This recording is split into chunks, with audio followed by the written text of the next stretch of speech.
공사 현장에서 노동자가 추락해 숨진 사고와 관련해서 중대재해처벌법이 적용된 첫 유죄 판결이 나왔습니다.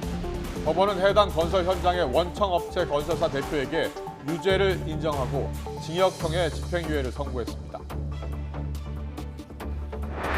법원이 부산대가 조국 전 법무부 장관의 딸 조민 씨의 의학전문대학원 입학을 취소한 것은 정당하다고 판결했습니다. 재판부는 조 씨의 어머니인 정경심 교수에 대한 형사 판결 등을 통해 입학 취소 사유가 인정된다고 밝혔습니다. 국제원자력기구가 일본의 후쿠시마 오염수 방류 감시 체계는 신뢰할 만하다고 평가했습니다. 더불어민주당의 후쿠시마 오염수 해양 방출 저지 대응단 소속 의원 4명은 오늘 일본을 방문했습니다. 서울 방이동의 한 오피스텔에서 불이 나 입주민들이 대피하는 소동이 벌어졌습니다. 건물 안에 있던 8명이 연기를 마셔 병원으로 옮겨졌고 11명은 구조됐습니다. 오늘 새벽에 중부 내륙고속도로에서 관광버스가 화물차 세대를 잇따라 추돌해 1명이 숨지고 3명이 다쳤습니다. 경찰은 관광버스가 고속도로를 역주행한 것으로 보고 조사하고 있습니다. 네, 더 뉴스 이어가겠습니다.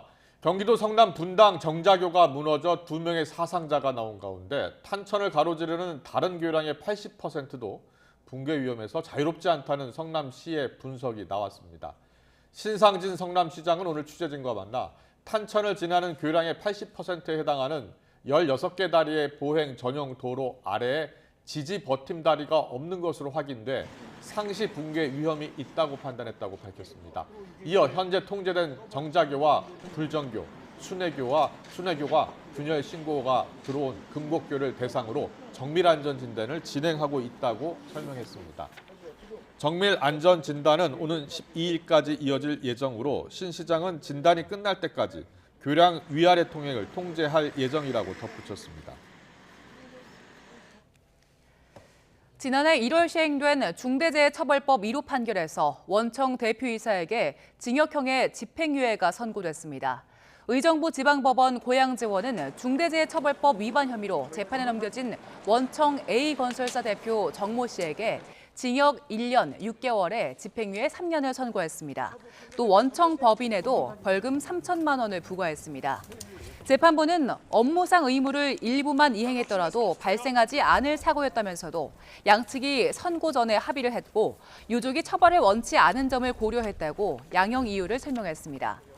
정 씨 등은 지난해 5월 경기 고양시 요양병원 증축 공사 현장에서 40대 하청업체 노동자가 안전장치 없이 94kg에 달하는 철근을 옮기다 추락해 숨진 것과 관련해 안전관리 의무를 다하지 않은 혐의로 기소됐습니다. 오늘 새벽 고속도로에서 버스가 역주행하면서 화물차 세대를 잇따라 들이받았습니다. 이 사고로 버스 운전자가 숨져 역주행이 일어난 경위를 파악하는 데는 시간이 걸릴 걸로 보입니다. 이준혁 기자입니다. 버스 운전석이 형체만 겨우 알아볼 수 있을 정도로 일그러졌습니다. 유리창도 모두 깨졌고 커튼은 한쪽으로 쏠려 사고 당시 충격을 짐작하게 합니다. 뒤쪽 화물차도 운전석이 화물칸과 분리돼 버렸습니다. 새벽 5시 반쯤 중부 내륙고속도로 양평 방향 여주 분기점 인근에서 관광버스 한 대와 화물차 3대가 잇따라 부딪혔습니다. 거의 아비규환이었죠. 버스가 대각선으로 박혀있고 대형차들은 뒤에 특장이나 이런 데 전부 다 찢어져 있고 앞에 버스랑 정면 주변 차는 거의 꺾여서 거의 90도로 날아가 있고. 경찰은 버스가 서울 방향 1차로를 거꾸로 주행하는 과정에서 사고가 난 것으로 보고 있습니다. 먼저 1차로에서 화물차를 들이받고 그 충격으로 2차로로 튕겨나가 다른 화물차 2대를 연달아 추돌한 것으로 드러났습니다. 이 사고로 버스 운전자가 숨졌고 다른 화물차 운전자 3명도 다쳐 병원으로 옮겨졌습니다. 또 출근 시간대를 포함해 5시간쯤 상행선 일부 구간이 통제되며 한때 극심한 정체가 빚어지기도 했습니다. 사고 버스가 소속된 운수회사 관계자는 YTN 취재진에게 해당 버스가 충북 충주에 차고지를 둔 통근버스라며 사고 시각 경기도 여주에 있을 이유가 없다고 설명하기도 했습니다. 그거는 알 수가 없습니다. 이상주행, 정상적인 주행이 아니어가지고 왜 그렇게 뒤로 가게 됐는지에 대해서는 아직 확인을 못했습니다. 경찰은 블랙박스 등을 확보하는 등 버스가 역주행한 이유를 밝히는 데 초점을 두고 조사하고 있습니다. 다만 버스 운전자가 숨진 탓에 확인하는 데는 좀 더 시간이 걸릴 전망입니다. YTN 이준엽입니다. 서울 송파구에 있는 고층 오피스텔에서 불이 났습니다. 오늘 오전 9시 40분쯤 서울 방이동에 있는 17층짜리 오피스텔 6층에서 불이 났습니다. 10명이 연기를 마셔 병원으로 옮겨졌고 불이 난 집의 거실 등 36제곱미터가량과 집기류가 불에 탔습니다. 소방당국은 한때 한개 소방서 인력을 모두 투입하는 대응 1단계를 발령해 진화 작업에 나섰고 불은 2시간여 만에 모두 꺼졌습니다. 강남 납치 살인 사건의 주범 이경우가 배우로 지목받고 있는 유모 씨 아내에게 돈을 주면 더 큰 보답을 하겠다는 메시지를 보냈던 걸로 취재 결과 확인됐습니다. YTN이 단독으로 입수한 메시지 내용을 보면 이경우는 유 씨 아내 황모 씨에게 투자금 8,600만 원이 휴지 조각이 됐다며 너무 힘들다고 호소했습니다. 이경우는 황 씨에게 한 번만 살려준다면 당연히 더 큰 보답을 할 것이라며 3천만 원가량을 요구했습니다. 그러면서 자신은 말로만 하는 사람이 아니라며 행동으로 보여주겠다고 덧붙였습니다. 또 이경우는 이번 사건의 피해자 40대 여성 A씨에 대해 너무 화가 나 미칠 지경이라면서 적대감을 드러내기도 했습니다. 서울 강남 납치 살해 사건을 수사하고 있는 경찰이 주범 이경우가 근무했던 법률사무소를 압수수색했습니다. 서울수서경찰서는 오늘 서울 서초구 A 변호사 사무실에 수사관들을 보내 사건 관련 자료를 확보했습니다. 사무실을 운영하는 A 변호사는 이번 사건에서 이경우의 변호를 맡아오다가 어제 사임계를 제출했습니다. A 변호사는 현재 강도살인 교사 혐의로 입건돼 이번 사건의 배우로 의심받는 유모 씨 부부를 변호하고 있습니다. 강남 납치 살인 사건과 관련해 이원석 검찰총장이 일선의 전담 수사팀 구성을 지시했습니다. 이 총장은 오늘 서울중앙지검장으로부터 수사 경과를 보고받은 뒤 사건 송치 전 전담 수사팀을 미리 구성하라고 주문했습니다. 또 경찰과 긴밀하게 협력해서 범행의 배경과 동기를 포함한 전모를 명확하게 규명하고 국민 불안이 해소될 수 있도록 철저히 대응할 것을 함께 당부했습니다. 서울중앙지검은 지난 3일 납치 살인과 연관된 가상화폐 갈취 경찰 송치 사건을 수원지검 성남지청에서 넘겨받아 수사하고 있습니다. 조국 전 법무부 장관의 딸 조민 씨의 부산대 의학전문대학원 입학 취소 처분은 정당하다는 법원의 판결이 나왔습니다.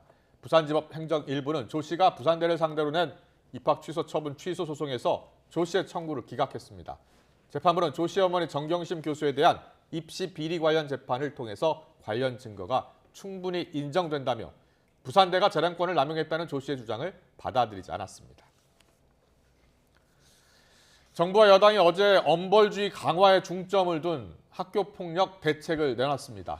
학교폭력 기록을 대입에는 물론 취업에까지 반영할 수 있도록 하는 방안도 언급했는데 우려도 많습니다. 장하영 기자입니다. 학교 폭력으로 강제 전학 처분을 받고도 무리 없이 서울대에 들어간 정순신 변호사 아들. 공분이 일자 정부가 학폭 이력을 대입 수시뿐만 아니라 정시, 나아가 취업에도 반영하고 기록 보존 기간도 대폭 늘리는 방안을 내놨습니다. 가해자는 반드시 상응하는 불이익과 대가를 치른다는 점을 어려서부터 가르쳐 주어야 합니다. 주요 대학에서도 학폭 이력을 정도에 따라 차등을 둬 감점하는 식으로 반영하겠다는 기류입니다. 현재는 정시에서 학폭 이력을 반영하는 곳은 3% 수준에 불과합니다. 또 학폭 사안을 법이나 변호사에 기대지 않고 학교 안에서 교육적으로 해결할 수 있도록 교사에 권위를 부여하겠다는 방침입니다. 소송 난발을 막기 위해 소송 기록까지 학생부에 남겨야 한다는 의견도 나왔습니다. 선생님들이 그 권위를 가지고 이런 그 해결을 하기에는 그 지금 그런 뭐 제도적인 또 그 선생님들에게 주어진 권한 이런 것들이 너무 무너져 있다. 엄벌주의가 강조된 학폭 대책이 마련된 게 2012년. 소송도 그 부작용 가운데 하나인데 또다시 가해자 처벌을 강화해 문제를 해결할 수 있느냐는 지적이 나옵니다. 물론 필요합니다. 이 학교 폭력에 대한 불이익이 커지면 커질수록 그에 따른 분쟁도 당연히 커질 수밖에 없다는 걸 우리가 간구하고 있는 건 아닌가 하는 겁니다. 더 이상 잃을 게 없다면 끝까지 한번 싸워보겠죠. 낙인 효과도 걱정입니다.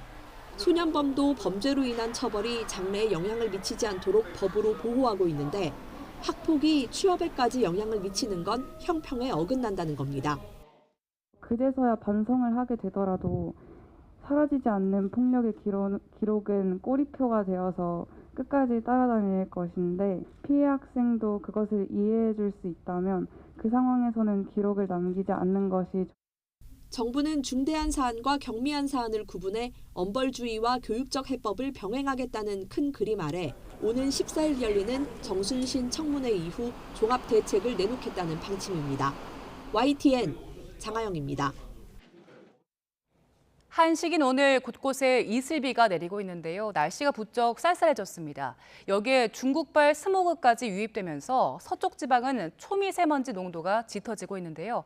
자세한 날씨는 기상센터 연결해서 알아보겠습니다. 윤수빈 캐스터. 네, 기상센터입니다. 네, 오늘 비가 내리면서 공기가 많이 차가워졌더라고요. 네, 그렇습니다. 곳곳에 이슬비가 이어지면서 한낮 시간인데도 날이 제법 쌀쌀한데요. 현재 서울 기온은 9.5도로 예년 기온을 6도가량 밑돌고 있습니다. 주말까지는 이렇게 꽃샘추위가 이어지니까요. 건강관리 잘해주시기 바랍니다. 또 비구름 뒤로 중국발 스모그가 유입되면서 현재 서쪽 지방을 중심으로 공기가 탁한 곳이 많습니다.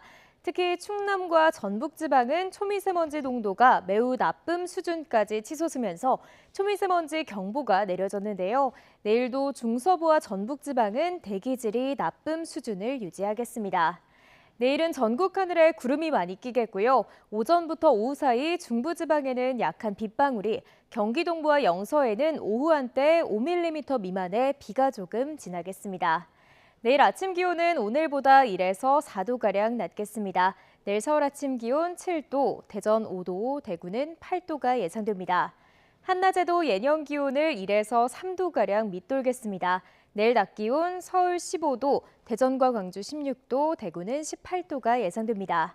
다가오는 주말에는 다시 맑은 날씨를 되찾겠지만 서울 아침 기온이 3도 선까지 떨어지는 등 기온 변화가 극심할 전망입니다. 지금까지 날씨 정보였습니다.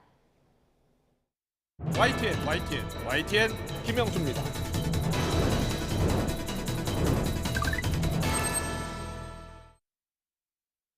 김기현 국민의힘 대표가 최근 당 지도부에 잇따르는 망언, 실언 논란으로 당 안팎에서 비판이 제기되자 공개 경고장을 날렸습니다. 총선 승리에 장애가 되면 지위 고하를 막론하고 책임을 묻겠다는 겁니다. 김재원, 태영호, 조수진 최고위원을 겨냥한 것으로 보입니다. 밥 한 공기 먹기 발언으로 논란을 빚은 조수진 최고위원은 무거운 책임감을 느끼며 국민과 당원께 송구하다면서도 다만 발언의 맥락이 왜곡되지 않기를 바란다고 말했습니다. 여야는 오늘 국회의원 정수 축소와 민주당 의원들의 방위를 놓고서 격돌했습니다. 김기현 대표는 선거제도 개편 논의 때 의원수 감축을 이야기하자면서 최소 30석 이상 줄일 수 있다고 했고, 박홍근 원내대표는 당론이 맞느냐면서 인기에만 영합하고 당장 위기만 모면하려는 것이라고 맞받았습니다. 민주당 의원들의 방위를 놓고도 충돌을 이어갔습니다. 민주당은 우리 국민 생명과 안전 우려를 일본에 분명하게 전달할 것이라고 했지만 여당에서는 한일 관계를 또다시 경색시키려는 의도라고 날을 세웠습니다. 오늘 더 정치는 김기현 당대표, 조수진 최고위원의 발언부터 듣고 가겠습니다. 당대표로서 엄중히 경고합니다. 이 시각 이후 당의 이미지를 실추시키고 당을 부끄럽게 만드는 언행에 대하여 지위 고하를 막론하고 당은 당규에 따라 당대표에게 주어진 권한을 보다 엄격하게 행사하겠습니다. 진위와 어찌됐든 경위와 어찌됐든 어려움을 가중시킨 것 이렇게 보면서 굉장히 그 무거운 책임감을 느끼고 있고 또 국민과 당원께 송구한 마음이 큽니다. 다만 하나 부탁드릴 것은 그 발언의 맥락 그리고 하고자 했던 것이 왜곡되지 않기를 바랍니다. 오늘의 전국 현안 짚어보는 시간입니다. 조혜진 국민의힘 의원, 박주민 민주당 의원 나와 계십니다. 어서 오십시오. 네, 안녕하십니까. 안녕하세요. 자, 저희가 오늘 아침 최고위원 회의 때 발언을 좀 소개해드렸는데 김기현 대표가 많이 화나셨나 봐요? 네. 화날만 하네요. 화낼만 합니까? 예. 내년 총선 승리해내겠다고 약속하고 당대표가 되셨고 예. 그래서 이제 지지율 쫙 올려야 되는데 네. 우리 스스로 까먹는 일들이 계속 벌어지니까 대표가 본인이 잘못해서 까먹는 건 본인이 이제 책임지면 되는데 예. 본인과 관계없이 다른 데서 자꾸 이 점수 까먹는 일들이 생기니까 네. 참다 화가 많이 나신 것 같아요. 근데 대부분 이번에 새로 뽑힌 최고위원들의 발언이 논란이 되고 있잖아요. 예. 예. 이게 참 사실 지금 상황이 굉장히 엄중하거든요. 예. 경제, 민생, 뭐 안보, 우리 집권 여당 또 정부가 책임져야 될 이 국가적 네. 상황이 굉장히 엄중한데 예. 그에 대한 인식이 좀 부족한 것도 같고 또 우리가 이제 더 이상 야당이 아니고 예. 여당이라는 거, 집권당이라는 거에 대한 어떤 책임감 네. 이것도 좀 부족한 듯한 느낌도 들고 그리고 이분 한 분 한 분이 우리 집권 여당의 대표거든요. 예, 최고 예. 지도부거든요. 그 최고 지도부의 사고와 이 언행, 판단 또 발언과 표현 하나 네. 이것이 얼마나 큰 무게인가.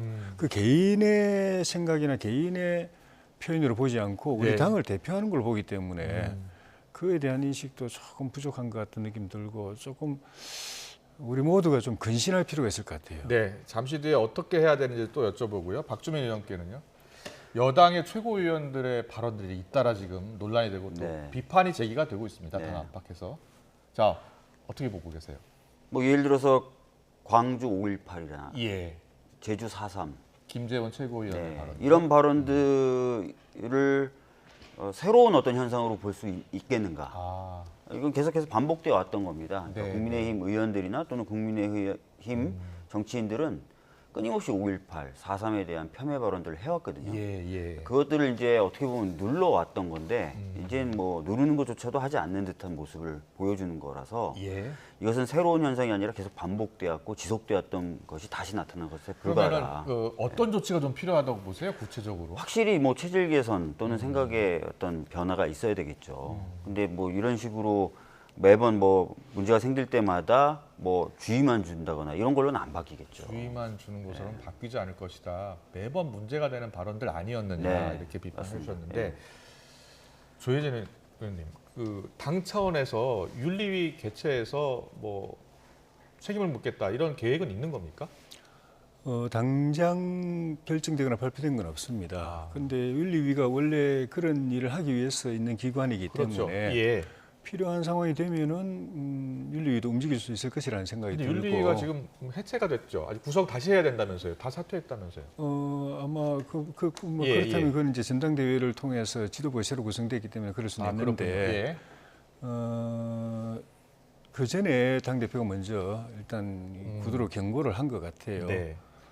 그런데도 똑같은 일이 계속 발생하면은 총선에 미칠 영향을 이야기했는데 예. 이 정도 오늘 같은 엄중 경고로 예. 어떤 돌아선 민심을 다시 붙잡을 수 있겠습니까? 이거는 민심을 향한 것보다는 네. 우리 스스로 각성시키려고. 최근에 지지율 하락이 이어지고 있는 것도 어느 정도 영향을 미친 것 아닐까요? 그러니까 예. 영향을 주니까 대표로서는 이 좌시할 수 없다고 생각하신 것 같아요. 예, 그대로 예. 두면은 정말 어려운 상황 갈 수 있고. 네.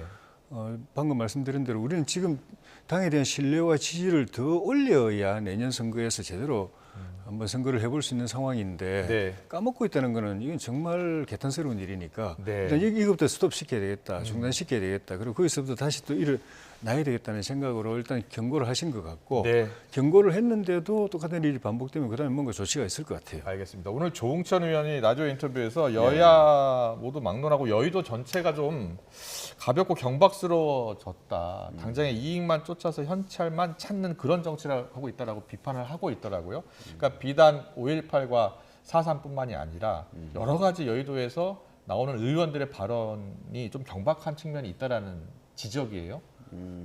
글쎄요, 뭐 조홍천 의원님이 우리 당의 어떤 발언을 놓고 그렇게 평가하셨는지 모르겠어요. 여야를 막론하고라고 얘기하셨으니까.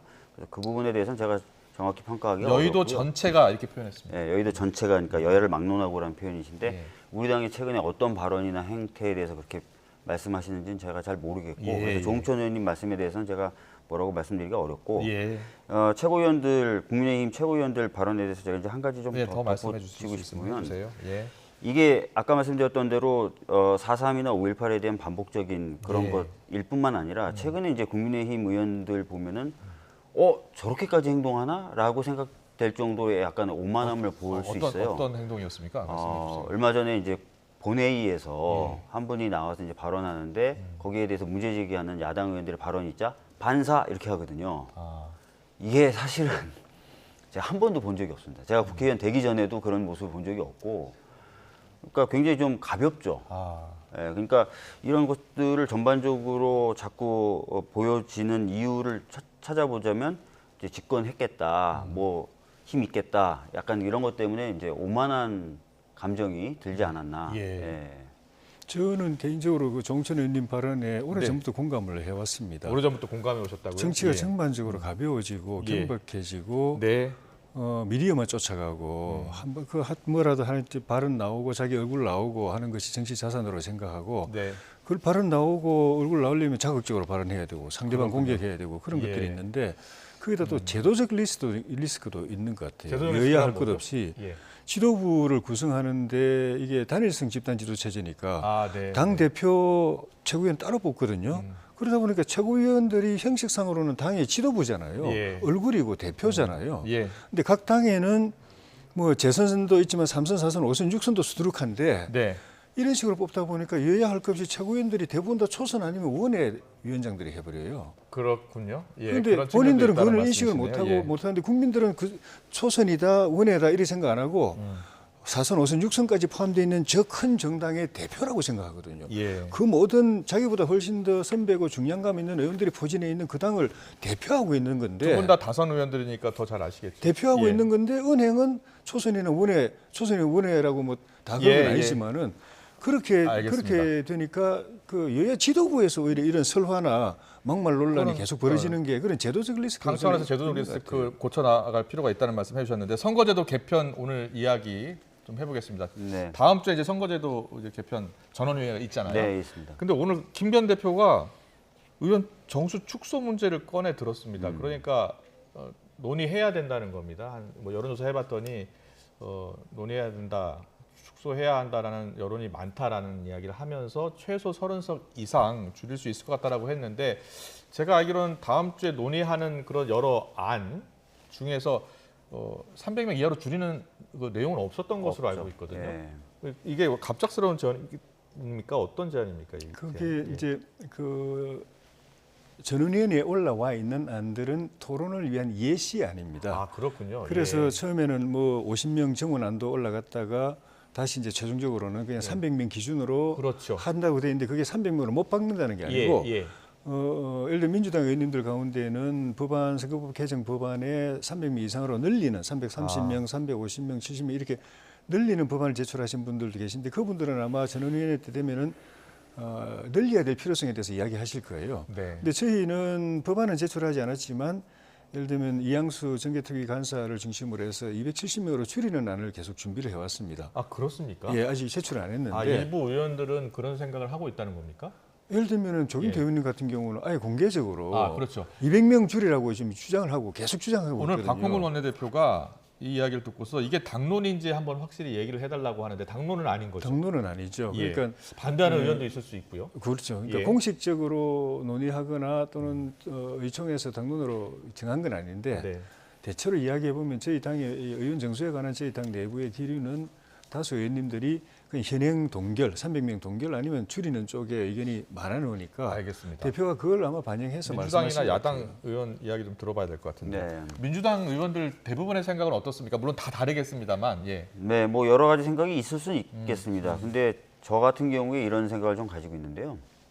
사실 뭐 국회의원들이 일을 안 한다라든지 여러 나쁜 평가가 많다 보니까 국민적 감정이 좋지 않은 것은 여론조사하면은 아마 다 줄여야지 이런 의견이 많을걸요? 죄송하다는 말씀과 함께 인정할 수밖에 없겠는데 예. 그렇다고 해서 국회의원 정수를 줄이는 게 과연 국민에게 이익이 될 것이냐. 예. 아시다시피 국회는 정부를 견제하는 역할을 하기 때문에 예. 적절한 숫자가 있어야만 그런 견제 역할을 제대로 할 수 있다라는 건 다들 아실 것 같고요. 예, 예. 또 하나는 국회의원의 숫자를 줄이면 오히려 국회의원 개인의 권한은 커집니다. 반대로. 그렇기 때문에 국회의원들이 정말 밉다면 예. 국회의원들을 숫자를 줄이기보다는 적정한 수를 유지하게 하면서 오히려 좀 더 일을 많이 하게 하는. 그래서 저희가 예전에 일하는 국회법이라는 걸 내기도 하지 않았습니까? 그런 식으로 강제를 하는 것이 오히려 더 맞다라고 생각합니다. 네. 일반 우리 국민들이 국회의원, 특히 여의도 정치권을 바라보는 시각이 그렇게 우호적이지만은 않아요. 네. 그래서 나오는 이야기들 중에 하나 이제 여러 가지 각종 특권들 내려놔라. 그리고 심지어 세비 이야기하는 분들도 많아요. 네.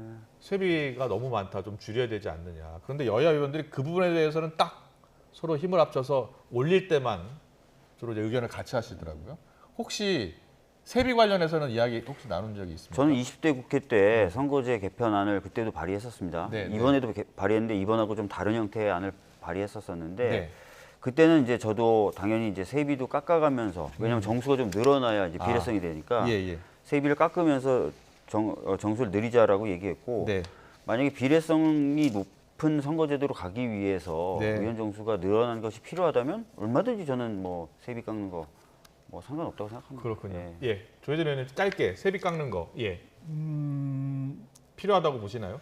그 세비를 가지고 사실 생활도 하고 네. 정치 활동도 해야 되는 것이거든요. 네, 네. 나머지는 뭐 그 이외에 다른 영리 활동을 하거나 네. 수익 활동을 국회는 못 하게 되어 있습니다. 그렇군요. 예. 그래서 그 점을 감안하면은 사실 뭐 세비 안 받아도 되는 의원들은 뭐 세비 뭐 절반이 아니라 아예 안 받고도 국회의원 하겠다는 분들이 계실 것이고 그거 가지고 생활도 하고 정치 활동도 해야 되는데 그것도 줄이겠다고 하면은 난 뭐 다른 그 내가 여야가 영리 머리를 활동하겠다. 맞대고 여야가 머리를 맞대고 사실 힘을 합치고 열심히 일하는 모습 보면 국민들이 그런 얘기 안 할 텐데 매일 충돌하고 싸우니까 아마 그런 이야기들이 그 때문이죠. 나오는 것 같습니다. 예, 알겠습니다. 다음 이슈 넘어갈게요. 더불어민주당 일부 의원들 오늘 4명의 의원들입니다. 네. 일본을 방문했습니다. 네. 후쿠시마도 찾는다고 하고요. 네. 자, 오늘 이와 관련해서 여야 입장이 엇갈렸는데요. 듣고 오겠습니다.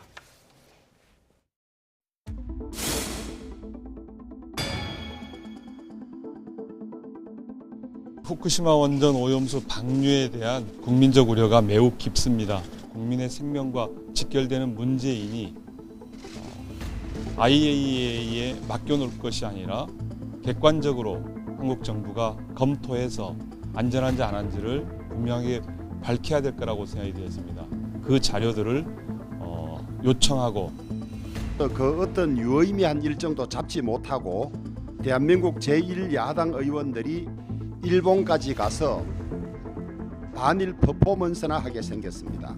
어렵게 정상화의 물꼬를 튼 한일 관계를 또다시 경색시키려는 불순한 의도마저 엿보여서 참으로 우려스럽습니다. 네, 민주당 이야기니까 박주민 의원께 여쭤볼게요. 일정도 제대로 잡지 않고 간 거 맞습니까? 일정 잡은 거에 어떻게 됐습니까? 지금 뭐 도쿄 전력 관계자를 만날 일정을 못 잡았다라는 것이지 일정 자체가 없거나 한 건 아닙니다. 그래서 뭐 저렇게 일정 자체를 아예 못 잡았다는 식으로 평가하는 건 사실과 좀 다르고요.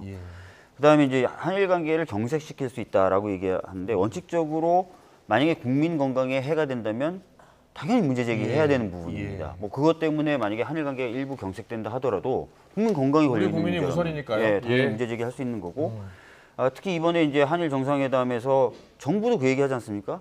오염수 방류나 수산물 수입 문제에는 아예 거론조차 안 됐다. 그렇기 때문에 무슨 한일 정상회담에 성과가 있는지 없는지 모르겠지만 있다 하더라도 그것을 훼손시키거나 하는 건 아니다.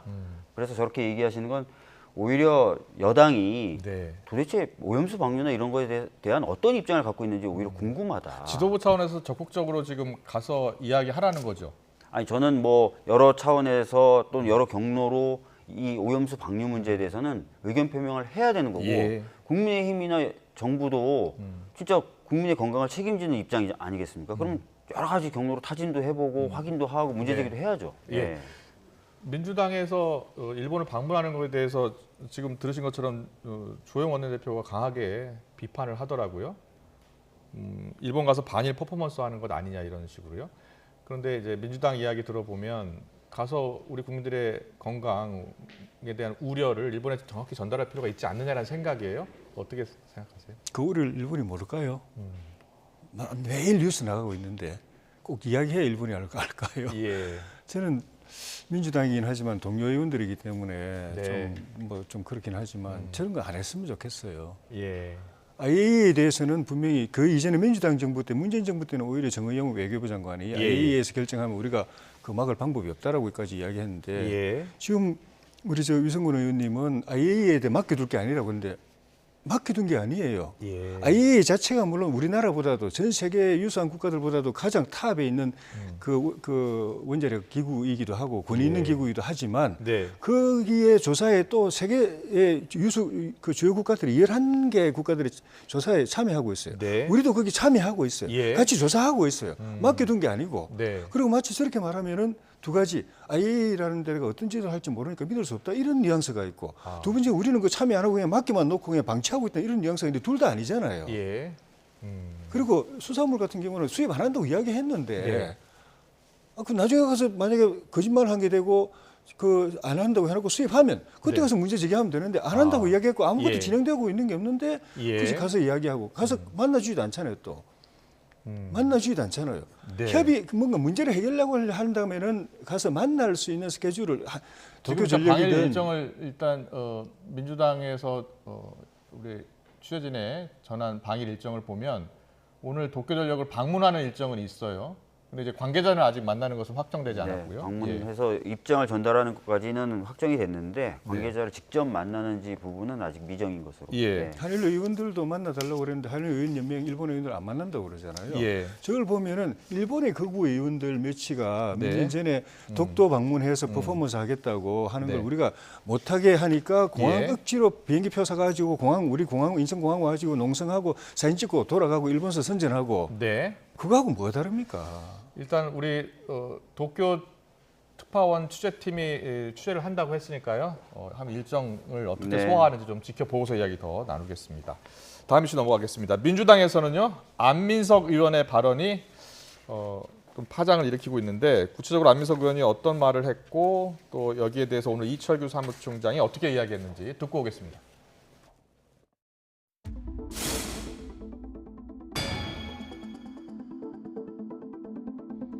팀이 지게 되면은 레임덕이 있지 않겠습니까? 그렇게 되면 이제 차기 정권을 윤석열 야당한테 다시 이제 뺏길 거고요. 그러면은 윤석열 대통령과 김건희 여사가 부탁하겠습니까? 아마 감옥 갈 것 같아요.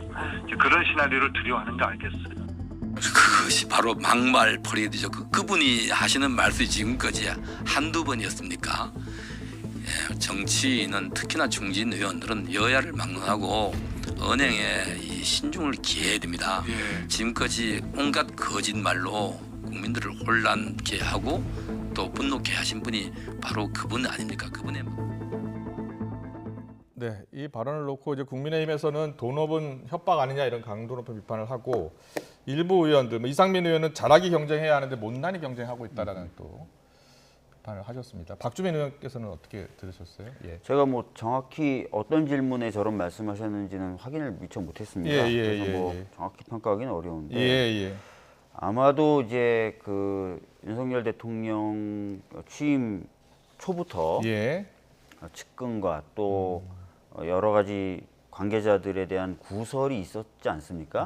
그런 부분에 대해서 뭐 제대로 이제 수사가 안 되고 있었던 부분에 대한 문제 제기 차원에서 말씀하신 건 아닐까 이렇게 생각을 하고 있습니다. 근데 이게 총선에서 지게 되면 윤석열 대통령과 김건희 여사가 무탈하겠습니까? 감옥 갈 것 같아요라고 했는데 여기에 대해서는 어떤 생각이세요? 그러니까 뭔가 범죄 혐의가 있다라고 보고 계신 것 같고 실제로 이제 뭐 주가 조작 사건이라든지 이런 부분이 좀 수사가 제대로 안 되고 있다 또는 뭐 이런 그 어떤 수의계약 논란이라든지 이런 논란들이 있지 않습니까? 그것이 이제 범죄 수사의 대상이 될 수 있다. 뭐 그런 차원에서의 말씀 아니실까 생각합니다. 뭐 논란은 되고 있지만 그와 관련해서는 뭐 비판할 정도의 수준은 아니다 이렇게 보시는 거군요. 그러니까 전체 아까도 말씀드렸던 대로 제가 전체 맥락이나 질문 자체를 제가 확인하지 못해서요. 네, 알겠습니다. 최인 의원님 어떻게 들으셨어요? 못 들을 말을 들었네요. 못 들을 말 들은 것 같습니까? 예. 아니 감옥이 정권 뺏기면 가는 데가 감옥입니까? 정권 뺏겼다고 감옥 갈 것 같으면 문재인 대통령 김정숙 여사는 왜 지금 감옥 안 가고 계시죠? 말을 할 말이 있고 못할 말이 있지. 예. 그건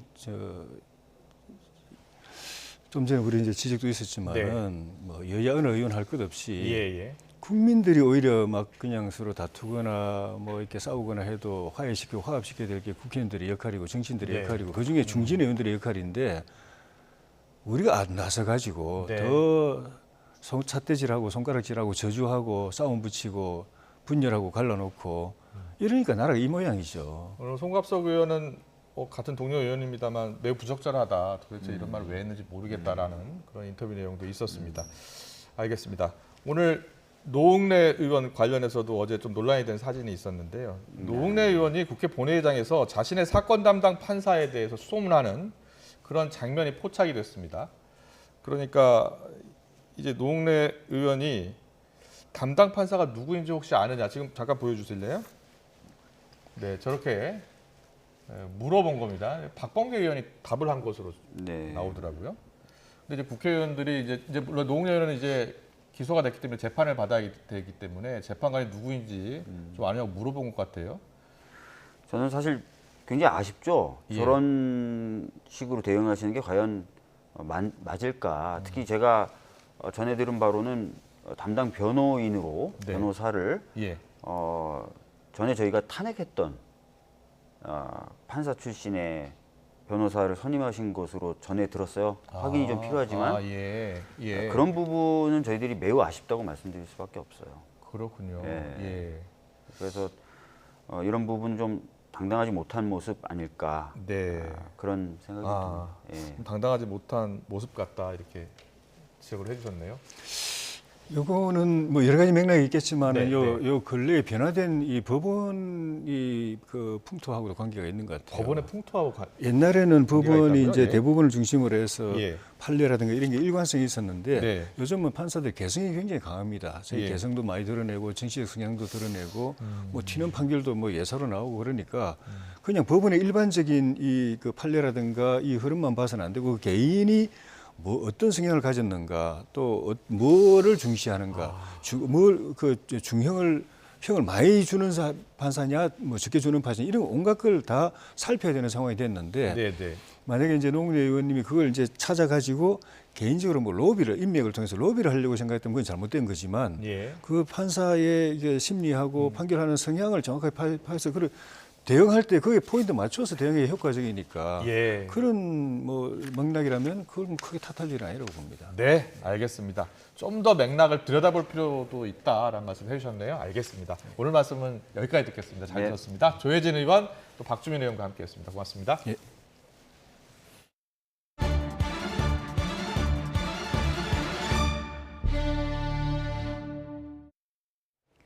윤석열 대통령이 거부권을 행사한 야당의 양곡관리법 개정안의 대안으로 정부는 벼 재배 면적을 감축하고 대신 가루쌀을 집중 재배해서 수입 밀가루의 10%를 대체하는 방안을 제시했습니다. 농림축산식품부는 오늘 민당정 간담회를 거쳐 농업 분야 직불금을 2배 수준인 5조 원 규모로 확대하고 대상과 품목을 다양화하는 관련 계획을 이같이 발표했습니다. 우선 올해 전략 작물 직불제를 통해 벼 재배 면적을 16,000헥타르 감축하는 대신 가루쌀과 논콩, 조사료를 재배하고 밥쌀용 벼 대신 가루쌀과 밀, 콩을 키우는 전문 생산단지도 늘리기로 했습니다. 특히 가루쌀은 기업의 신제품 개발 지원을 통해 안정적 소비 기반을 구축해서 오는 2027년까지 수입 밀가루 수요의 10%를 대체한다는 계획입니다. 예상보다 길어지는 반도체 업황 부진에 올해 1분기 삼성전자와 SK하이닉스가 최악의 성적표를 받아들 거란 우려가 나옵니다. 반도체 부문은 수조 원대 적자가 확실시되고 있는데 인위적인 감산은 없더던 삼성전자도 깊은 고심에 빠졌습니다. 윤혜리 기자의 보도입니다. 삼성전자의 올해 1분기 잠정 실적이 내일 발표됩니다. 실적 버팀목이었던 메모리 반도체 업황 부진이 심해지면서 10여 년 만에 최악의 실적이 예상됩니다. 증권가에서는 삼성전자의 올해 1분기 영업이익 예상치를 지난해 말 6조 원에서 최근 1조 원까지 80% 넘는 급감으로 전망하고 있습니다. 반도체 부문 적자는 이미 피할 수 없는 상황으로 적자 폭은 수조 원대에 달할 걸로 보입니다. 최악에는 지난 2008년 4분기 이후 처음으로 분기 영업이익이 적자 전환될 수 있다는 우려마저 나옵니다. 반도체 부분에서는 분명히 깜짝 놀랄 만한 적자 폭이 나올 가능성이 있는데 반도체 이외 나머지 부분도 최근에 시장 상황이 상당히 좀 안 좋아서 삼성전자 전체 영업이익이 적자가 나올 가능성도 배제를 할 수는 없다 생각이 됩니다.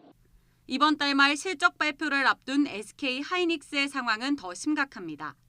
이미 지난해 4분기 10년 만에 1조 7천억 원대 분기 영업 손실을 냈는데 올해 1분기 적자 폭은 3조 원대까지 늘어날 걸로 예상됩니다.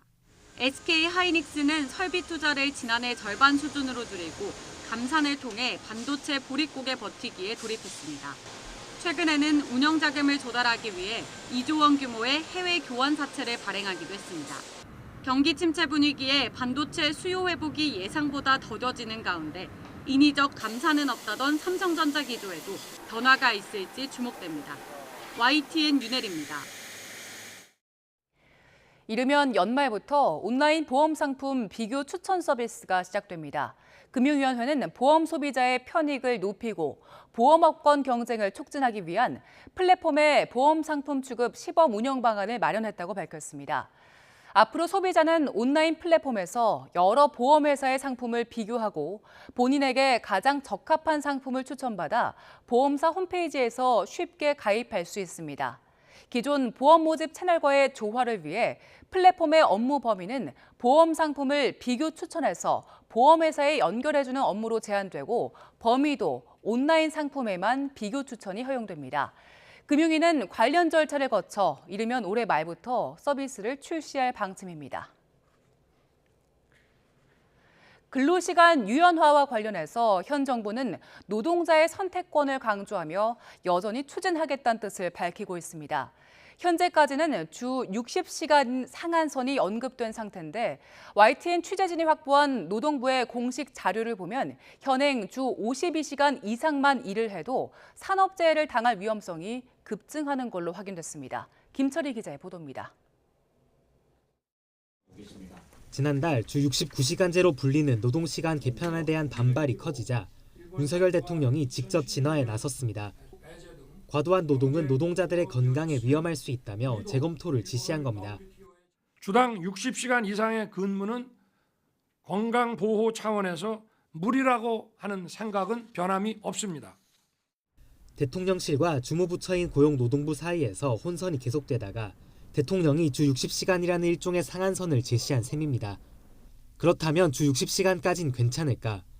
YTN 취재진이 근로복지공단의 산재 관련 자료를 분석한 결과 주 52시간 이상만 일해도 산업재해 사고를 당할 위험성이 커지는 것으로 확인됐습니다. 공단이 제출한 업무상 뇌심혈관 질병 현황 자료를 보면 주 52시간보다 적게 일한 경우 산재 승인율이 10%대에 머물렀지만 52시간이 넘어가면서부터는 70%대로 급증하더니 60시간을 초과하자 승인율이 90%대에 다다른 겁니다. 유족급여 승인율 자료를 봐도 주 52시간 이상 일한 그룹의 산재 승인율은 최대 81.2%, 주 60시간 이상 일한 그룹의 승인율은 최대 93.4%. 네, 국제박람회기구 실사단이 지난 4일 방한해서 2030년 부산엑스포 유치 역량을 평가하고 있는데요. 오늘이 현지 실사 마지막 날입니다. 윤석열 대통령이 지금 회의를 주재하고 있는데 현장으로 가보겠습니다. 월드컵 올림픽과 함께 세계 3대 메가 이벤트의 하나입니다. 이번 2030 부산 세계박람회는 우리의 발전 경험을 국제사회와 공유하고 기후변화와 디지털 전환 등의 글로벌 아젠다에 대한 비전을 제시함으로써 글로벌 혁신을 창출하는 엑스포가 될 것입니다. 이번 부산 세계박람회 유치는 지역 균형 발전의 견인차 역할을 하고 글로벌 중추국가로 도약하기 위해 우리가 반드시 유치해야 할 과제입니다. 부산만의 일이 아닙니다. 대한민국의 일이고 모든 시도의 일입니다. 지난 3일 제가 실사단을 직접 만났습니다만 17개 시도지사님들께서도 국제 네트워크와 교섭 채널을 적극 활용해서 171개 BI 회원국의 마음을 사로잡을 수 있도록 노력해 주시기를 당부드립니다. 이번 2030 부산 세계 박람회의 주제가 세계의 대전환, 더 나은 미래를 향한 항해입니다. 미래 세대가 더 나은 세상을 꿈꾸고 세계 시민이 더 나은 미래를 꿈꿀 수 있도록 우리 모두 다 함께 열심히 뛰어봅시다. 감사합니다.